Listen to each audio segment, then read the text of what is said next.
오늘 이야기할 주제는 양육자의 변경입니다.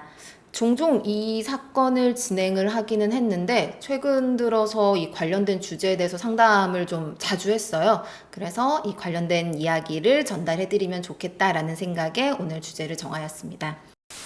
협의 이혼을 하든 재판상 이혼을 하든 미성년 자녀가 있는 경우에는 누가 친권 행사를 하고 양육을 할지를 정하게 됩니다. 보통은 이제 친권 행사자와 양육자가 한 명으로 정해지게 되는데요.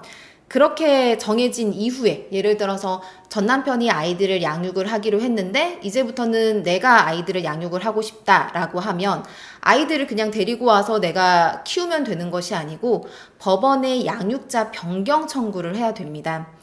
제가 경험했던 사건들은 사실 대부분 아이들이 먼저 양육자가 변경되기를 원한 사건들이 많았거든요. 예를 들어서 엄마가 이 아이를 양육하기로 했는데 엄마가 이제 밤마다 나가서 뭐 술 마시고 친구들을 만나고 다음날 아침이 되어서야 돌아오더라. 또 아이를 그동안에 방치하고 무관심하게 행동을 해서 이 아이가 이제 주말에 만나는 면접 교섭을 하는 아빠를 만나가지고 아빠 나는 엄마가 아니라 아빠랑 살고 싶다라고 적극적으로 먼저 이야기를 하는 거죠. 또 더 큰 아이들 같은 경우에는 아예 집을 나와가지고 비양육자의 집으로 본인들이 먼저 가는 경우들도 있어요. 그렇게 해서 양육자 변경이 되기를 원하는 사건들이 있고 자주 있는 사건은 아니지만 아이를 양육하는 아빠가 아이를 신체적으로 학대해서 또 양육자 변경을 원했던 사건들도 있었습니다. 법원에서 양육자 변경을 위해서 판단하는 기준은 사실 딱 한 가지라고 보시면 되는데 자녀의 복리, 그러니까 아이를 양육하는 데 있어서 엄마가 키우는 게 더 좋을지 아빠가 키우는 게 더 좋을지, 그러니까 아이를 두고 이제 판단을 하는 거거든요.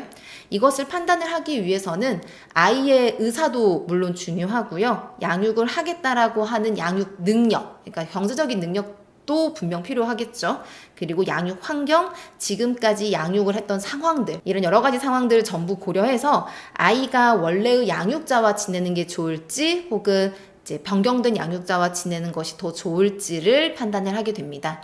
또 한 가지 이제 말씀드릴 부분은 최근에 제가 상담했던 사건에서는 이 양육자 변경 청구를 할지를 조금 고민하셨던 이유가 당연히 아이는 데리고 와야 되겠는데 이혼 소송을 하셨던 분이에요. 그리고 소송을 통해서 굉장히 좀 이제 그 기간 동안에 좀 힘드셔가지고 다시 한번 이 소송을 하는 게 조금 고민되시는 거죠. 어느 정도 시간이 걸릴지, 또 상대방과 얼마나 감정 싸움을 해야 될지 이런 것들 때문에 고민을 하셨는데 이 양육자 변경 청구는 이혼 소송보다는 당연히 좀 적게 걸리는 소송이고 또 쟁점이 굉장히 명확한 사건이기 때문에 너무 어렵게 생각하지는 마시고 양육자 변경이 필요한 이제 지금 시점에 계시다면은 전문가와 상담을 하시고 적절한 절차를 밟으시는 게 좋을 것 같습니다.